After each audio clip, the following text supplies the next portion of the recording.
Vous avez la parole. Merci, Monsieur le Président. Monsieur le Président, Madame le Premier ministre, mes chers collègues, Tocqueville affirme que les démocraties d'opinion sont incapables de stratégies persévérantes. La déclaration que l'on vient d'entendre en est la preuve. Vous vous concentrez sur des épiphénomènes, des postures morales et un décalage dans la crise économique par l'endettement public. Mais face à nous, Madame le Premier ministre, il y a le retour des empires, armés d'une vision sur le long terme. Vladimir Poutine est constitutionnellement au pouvoir jusqu'en 2036. Xi Jinping, véritable empereur en Chine, menace Taïwan. En Corée du Nord, la dynastie des Kim mûrit sa puissance depuis 1948. En Iran, le néo-sultanat affirme ses velléités nucléaires. Dans le Caucase, l'ex-empire ottoman ambitionne de reconstituer au détriment de la nation souveraine arménienne et de son peuple, sans parler de l'émergence des puissances nucléaires que sont l'Inde et le Pakistan. Le XXIe siècle se profile comme un siècle de fer, de feu et de sang. Depuis plus de 30 ans, l'Occident s'est perdu dans l'euphorie de la chute du mur de Berlin.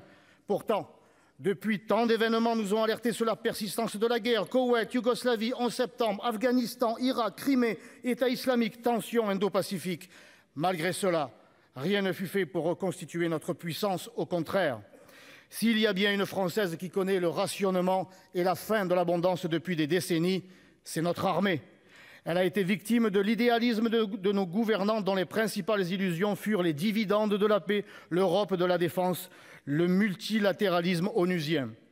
La démission du général de Villiers en 2007 avait pour but de lancer l'alerte sur l'état critique de nos forces face aux enjeux du monde.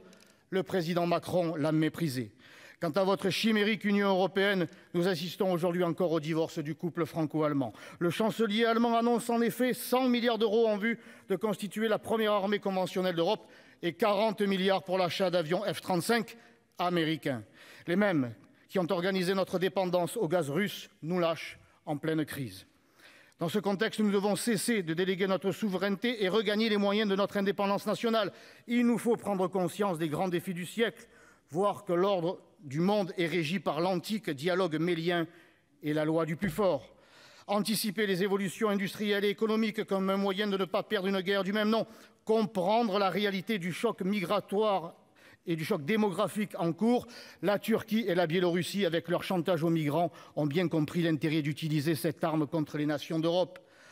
Alors que le président russe déclare l'Union européenne co-belligérante, vous confirmez, Madame le Premier ministre, votre souhait de livrer des armes à l'Ukraine, mais sans vouloir faire la guerre, consciente de notre extrême faiblesse militaire, rapportée par le président de la commission de défense du Sénat lui-même, qui a déclaré qu'en cas de guerre, nous disposerions de 15 jours de munitions et pour certains armements, 3 ou 4 jours seulement.